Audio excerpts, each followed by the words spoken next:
burns to play your games. Destroy me, defeat me, and melt me down. Hey guys, Blake Wharton here. We're out at the beautiful Milestone getting ready to test the Alta Motors machine. Last December I had the privilege of riding the bike, but only in a confined area. And so I'm really looking forward to getting it out here on the motocross track, seeing what it's capable of. I've heard a lot of good things, power and suspension wise, and I look forward to testing some of those myself.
All right, Blake, so you rode the Alta today on the track for the first time.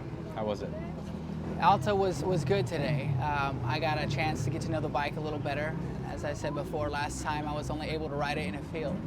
And so riding it here at Milestone was a lot better for me to get to know it. We did some testing, tested suspension, tested some motor settings, and I found the bike to be quite easy to adjust to. There's definitely some things that, battery-wise that, we have to come and do a few stops.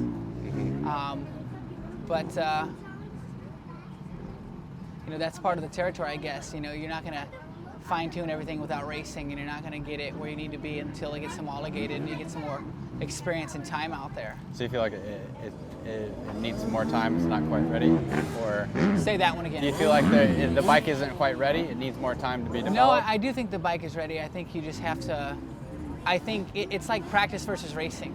A racer can practice all he wants, but it never really is the same as racing. You do need to get race time, you need to get gate drops under your belt as a team and as a manufacturer. And so I think that they're ready to race and just sort of build from there. Mm-hmm. A lot of testing left to do, sure. So what were the first things that stuck out to you when you first hopped on it? Well, the first thing that stuck out to me, I would say, was the balance of the bike. It is proportioned very well because there's no gas tank, right? There's no fuel splashing around. There's a lot less engine braking if you so desire that. There's no pipe. And so even though the bike's a little heavier, it's proportioned very good. And so jumping, it's very level, and cornering and turning is pretty easy. So the balance of the chassis you like? It's pretty easy, yeah, and the balance of the chassis is nice. Definitely more things to try. As you know, suspension-wise, you usually just don't hop on a stock bike out of a dealership and go and take it on the track. It takes a lot of time, but yeah. So what did you like about the bike? What I liked about the bike was the ability that it has to change some of the settings, some of the maps, some of the different mapping settings, right? From aggressive to more mild. in a bike that has no clutch and a bike that has no gears or shifting, right? It's an automatic. I'm sure every rider is going to have something that they're going to want a little different, their own preference. And I think the professionals, maybe the intermediate guys, want a little more aggressive hit on the bottom, where some of the enduro guys and some of the more weekend warriors would want to be a little more docile, and it has that. So I thought that was a nice feature. So you did notice a big difference between each map? Absolutely, yeah, big difference between each map, and rightfully so. I'd say these guys, when you remove the clutch and remove shifting, I think you need those options. What maps did you like the best? I like the most aggressive map the best. It's closer to what I'm used to if I'm going to go ride a 450 or a 250. And so I felt that one was probably best for me, especially if you were to take it on a Supercross track where you want that initial torque or that instant power. Mm-hmm. Yeah. So what kind of things did you feel like it was lacking? Kind of things do I feel like it's lacking? Or that you could be improved on, or that your old bike had that you kind of wish that this did? Sure.